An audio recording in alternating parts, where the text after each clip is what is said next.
Hello, how's it going? My name's Adam Peace and I am a fourth year education student at Flinders, and I'm due to be graduating in September. Now, you might not know me. Basically, I'm a drama English teacher, and at the moment I'm having a bit of trouble with my topic coordinator for Education 4820, the professional educator. Essentially what's been happening to me is I've been having a bit of trouble passing the last assignment. Now, this is really a bit difficult for me because, as I said before, I'm due to be graduating in September. I've done approximately 40 subjects. I've passed every single one of them.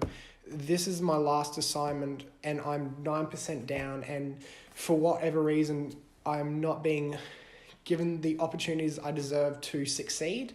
And this is a bit difficult for me because I hate doing this, because I feel as if I've addressed all assessment criteria, and I don't want to be a whinge or anything, but this is really tricky for me because this is my career I'm talking about. This is my passion. I've put the last 4.5 years of my life into this. I've worked my fingers to the absolute bone. This degree is quite literally the most difficult thing I have ever done in my entire life, and now in my final month or two of uni, they have decided to kind of pull the rug up under me and have told me that I cannot graduate this September, that I need to do an extra 6 months to do this one subject. Now, what I want to state from the outset is that my absolute goal is to graduate in September, because I feel as if I've addressed all criteria in not only this assignment, the entire degree. I feel that after this amount of time, I am a fully competent and fledged teacher. I've done all 3 placements, I absolutely smashed them, and to be told that my last assignment is of a failing grade it's really quite troubling for me, because this is literally the only thing standing between me and graduate, and being the first person in my family to graduate uni. You know, I've even been offered TRT work, and that's why this is so tricky for me, because I will do literally anything. I will do anything that you ask to make this happen. Now, essentially, what I wanted to show you today is I wanted to show you my assignment, and I wanted to show you how I have addressed every single one of these criteria. Now, if you see me look away, it's because I've basically got notes that will kind of indicate to you how I have addressed every assignment criteria. Also work 2 to 4 job, but whatever, cool, fine. So what's happened is I've essentially, the second that I found out that I failed this assignment, I went and emailed my topic coordinator and said, hey, what's the go here? I think that I've hit all assessment criteria.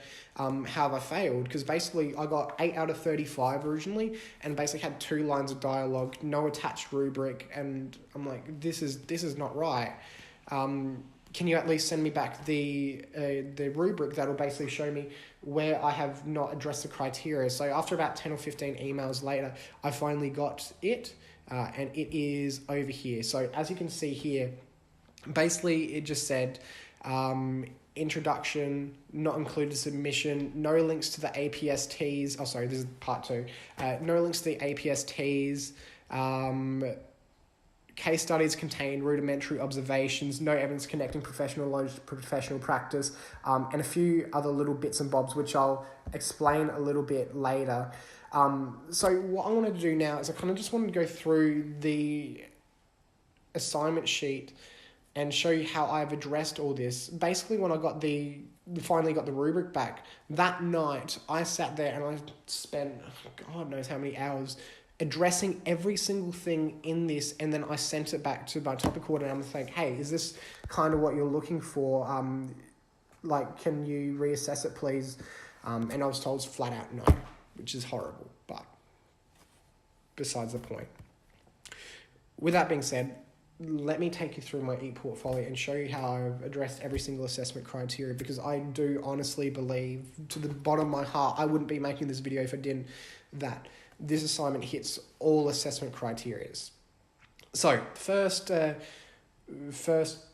point is the introduction. So the introduction is clear, concise, and well connected to the domains of the APST, beliefs, values, and aspirations for your teaching career, influenced by theoretical perspectives of teaching and learning are also included. This section should reflect a personal philosophy statement and make use of the three domain headings for professional standards. So as we can see there, the three things it's looking for is outside references, the three Ps, and it's looking for connection to the APSTs. Now, this is my teaching philosophy, not Bloom's, not Tomlinson's. This is my teaching philosophy. So, admittedly, it is a bit light on the academic referencing, as you'll see. I have actually referenced Gage and Berliner's humanistic view of teaching because it is something that I do actually literally ascribe to when I am in the classroom, and I have actually hit an APST because this is the APST that I reflect to most in my actual physical teaching philosophy. As you can see, it isn't so dense on them, but that's just due to the case that my teaching philosophy. And at the end of the day, page 1, I want the teacher to see what do I think about teaching, and this is what I think about teaching. Admittedly, it does hit the professional practice, the professional knowledge, the professional engagement. It hits, it has academic referencing, and it hits an APST. So as you can see, I've addressed every single part of that rubric section. So to my knowledge, this should be of a passing standard, at least this section of the rubric. Yeah? Okay, so we'll move on. Second part, APST. Evidence presented is clearly connected to focus areas of the 7 standards of the APST as relevant to case study students. It said, you've discussed your overall approach to teaching in relation to the APST, but offered no specifically reflection about the evidence as this relates to the 2 students on whom you've focused in your case studies. Now, I would fully disagree with this, and I'll show you why. So first off, I should say, the way that I've structured this assignment is that each APST has its own page. So as you'll see here, this is APST 1, and basically what it's got is it's actually got 2 unit plans. So this one's my perception of masculinity unit, and this is a choice board for a unit of work that I did with my year 8s. 8s will standard 2, there's 8s will standard 2, there's another unit, and basically each 8s will standard has its own page 3, 4, 5, 6, and 7. Furthermore, what else I've done is to show that I have full capacity of these APSTs in my case studies. As you'll see here, my 2 case studies, each of them are actually referencing the APSTs. So as you can see here, so these are 2 of my students out of the approximately 200, 300 students that I did actually teach when I was on placement. As you can see here, how I've designed it is, I'm going to lose my face for a moment. Basically, this is the first part, is a bit of a brief overview of my student, and this is the APSTs that it essentially goes and hits. From here, these are my teaching strategies, and all of these have actually been referenced to third-party sources. So they've all been academically referenced because I understand that this is where the knowledge is from, and I should pay props to whoever's given me that knowledge. And so you can see that I'm quite well-read. Furthermore, it has more APSTs, and then basically this is the outcomes. So this is the student, what their problems are, how it hits the APSTs, the teaching strategies, where it's been academically referenced, hits the APSTs, and this is the outcomes. So it's compartmentalized in 3 distinct sections, and then basically this is actual physical evidence from my student that shows how they have changed since I've been their teacher, how my teaching strategies and have affected this outcome. As you can see, before I came there, he didn't submit 2 assignments, and then when I came there, he got a very, very well-deserved B+. I've done this for 2 of my students, and it's very difficult because that's only 2 of my students. I had so many students, and I love every single one of them, and they're all totally different, and so it's very difficult for me to say, these are just 2 of my students, because you're only kind of getting a snippet of my actual teaching. I taught on 3 placements, and so I've actually done a lot of teaching, in my opinion, and it's very difficult for me to put my actual experiences on a page. Furthermore, in terms of that same rubric section, my areas of strength and areas of improvement actually hit APST. So basically, when I'm talking about what I've done right and what I've done wrong, I've referenced those to the APSTs just so you know for future reference. So as you can see, in this second part of the rubric, I believe I've hit every single assessment criteria. Third part, case study students' rationale for action. So 2 case study students present evidence of connecting professional knowledge, theory and research to professional practice, assessment, curriculum planning, and approaches to teaching. Essentially, I was told case studies contain rudimentary observation only, no evidence connecting professional knowledge for professional practice is included. So no evidence connecting professional knowledge to professional practice. As I showed you guys a few moments ago, there is professional knowledge. Westwood, Marzano, Boynton, Tomlinson, McTeague, Bloom, whoever that is, I can't see at the moment. Souza, Tomlinson again. Who else we got? Yes, lots and lots, as you can see, lots and lots and lots of outside resources, and that shows how basically the evidence has connected professional knowledge to my professional practice. This is how I have implemented my professional knowledge, which is this, which I've learned at uni, to my actual teaching practice, my teaching strategies. Yeah, cool. So as you can see, in my opinion, I believe that I have hit this section of the rubric criteria. Okay, relevance and outcomes. So professional practice choices are relevant and appropriate for case study students and results in positive learning and developmental outcomes. Objective evidence of quality of knowledge and practice included where possible, e.g. Feedback from students and mentors, evidence of impact on student learning. So basically his comment was, I can find no explanation or reflection about the implementation of your teaching strategies within the 2 students or indeed in any of the evidence of impact part of this assignment. You've provided general reflection but nothing specific that would determine your capacity to observe these 2 students. Reflect on what this means for their learning, implementing and evaluating strategies. Basing a program on having a chat with Mark is not a sound or informed foundation. Comments such as how can an inquisitive student's persona entirely flip is also unprofessional. What does this mean? How would this be discussed with your faculty meetings about the students or the meeting with the parents? So that last big section, the conversation with Mark, completely erased. I saw that, took it out straight away, fully agreed. Shouldn't have put that in there. It's gone. In terms of the explanation or reflection in the implementation of your teaching strategies, basically right here, this whole section, the outcome, is showing how the teaching strategies have been applied and what the outcome is. Furthermore, in my what's next section, what it's done is it's actually kind of shown where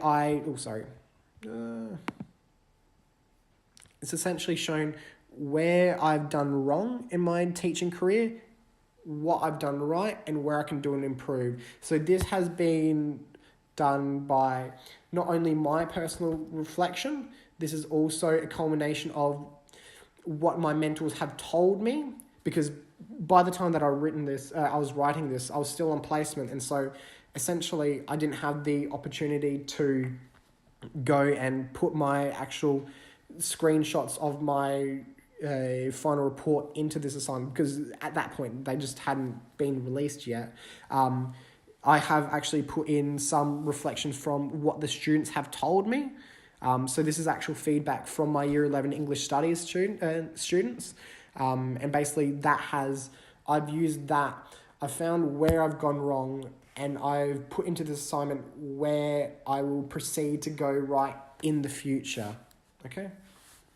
So as you can see, I believe that I have hit and I've addressed this assignment criteria.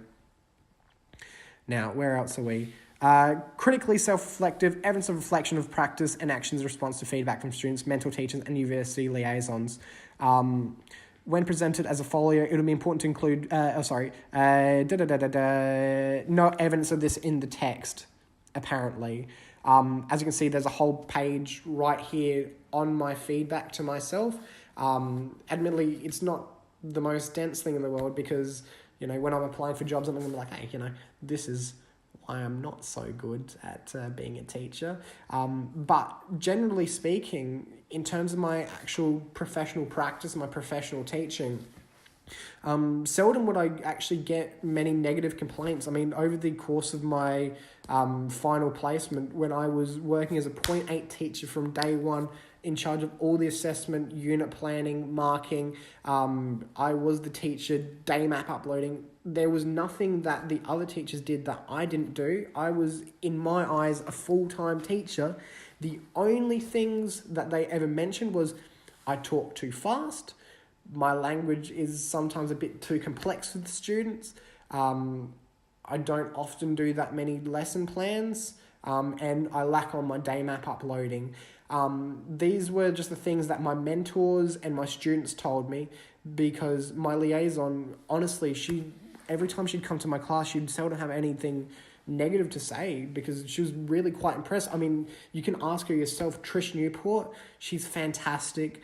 I'd love you to get in contact with her, because she's actually seen me teach. And so it's really difficult for me to kind of tell you how I've addressed all of these and how I am a good teacher, because you haven't actually seen me teach. I don't know how you're good at your job, because I've never actually seen you do your job. I'm sure you're fantastic at it, but without me seeing it, it makes it very difficult for me to say if you are or not. And I feel like you're kind of in the same situation. Like, you can't judge my merits on teaching because you've never actually physically seen me teach. But if you can talk to them, if you can talk to Trish Newport, Adrian Dzinski, so they were my two liaisons. If you can talk to Deputy Principal of Underdale High School, Leslie Holiday. If you can talk to Head of Drama, Peter Woon. If you can talk to Peter Savis, your Head of Year 11 at Underdale High School, I'm sure they will all tell you that I am a more than competent teacher.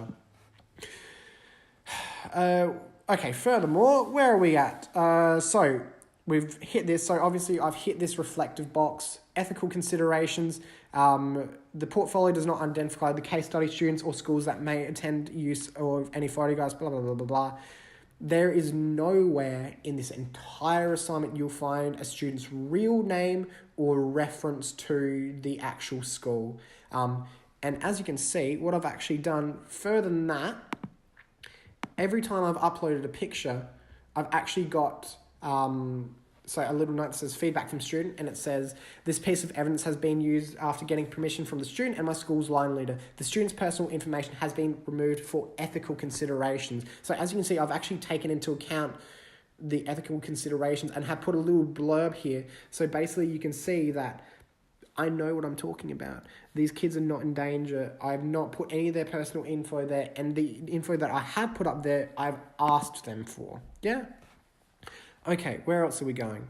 Okay, so reflective, ethical literacy. In terms of the conventions of written English is competently written. Few references cited to indicate wider reading. So, as you can see, I put a lot more references in there, but the writing hasn't been an issue according to this, as you can see here. Organisation is explicit with strong connections across focus areas made throughout the portfolio. Organisational aids used throughout the links of other documents with the portfolio, they are active. When presented as a follow, it'll be important to include visuals, work samples, etc. as evidence of practice in part 2. This will help support what you were trying to explain words, particularly for job interviews. As you can see, this website works pretty well. I'm a software technician by trade, so I kind of know what I'm doing in terms of creating websites. Teaching philosophy, ATL standards, case studies, resume. They're the four main components of this assignment. And as you can see, this whole website works. You're not going to find one of these bubbles that doesn't take you somewhere, because this website is well made, and I made sure to do lots and lots and lots and lots of testing to make sure that this website works, and I guarantee you that it works very well. With that being said, as you can see, I honestly do believe that I have hit every single assessment criteria, and this is where it gets a bit difficult for me, because I've resubmitted it, and apparently this is of a failing grade. As you can see, I honestly do believe that I've hit every single assessment criteria. When I got the fail back the second time, basically it came up with a whole new slew of things that were wrong with it. Now, if she would like me to resubmit again, that is absolutely fine, because I will do literally anything to make it happen. And this is why it's really difficult, because in these comments that I got back from my mentor, my tutor, it's had all these things that weren't a problem before, but are now apparently a problem. So, for example, under literacy, as you can see here, it says, in terms of the written conventions, written English is competently written. Now, when I got the assignment back, it basically says many errors throughout the portfolio. And this is where it's tricky, because, it wasn't a problem before, but now that I'm getting it reassessed a second time, this is something that is now a problem, okay? In terms of the actual website layout, as you can see, when presented as follow, it'll be important to include visuals, work samples, etc. as evidence of practice in part 2. This will help support what you're trying to explain in words, particularly for job interviews. When I got it back, it said, quote unquote, difficult to follow, organisation, no guidance of how to engage with a portfolio, different colours used and formatting used throughout, which distracts from a sense of coherence of organisation. So this is really difficult for me, because, this was not a problem before, but it is a problem now. And so this is why I'm really a bit shaken about this, because I honestly believe that I've hit every single assessment criteria, and I have addressed everything that my tutor has asked me to do. I have went above and beyond to put myself in a situation that I physically cannot fail this assignment. And this is why I'm making this email to you today, because I would hope that whoever you are out there, you can see that I have addressed all assessment criteria, and that I absolutely deserve to become a teacher, because this is literally the only thing standing between me and teaching.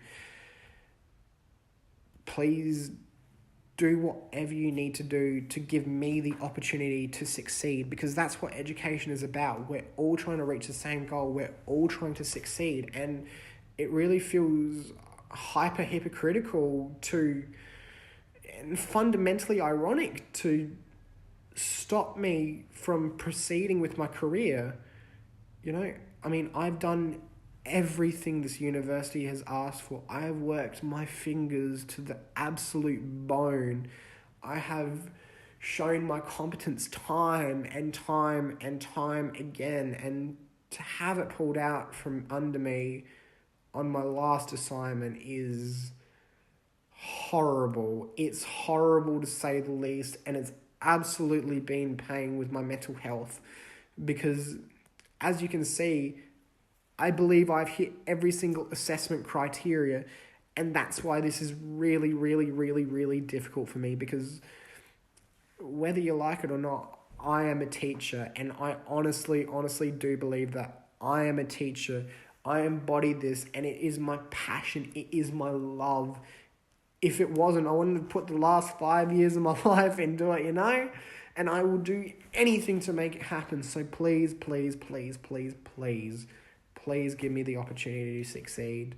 I thank you for your time, and I look forward to hearing back from you. Thank you very much. I really, really do honestly appreciate it. Thank you.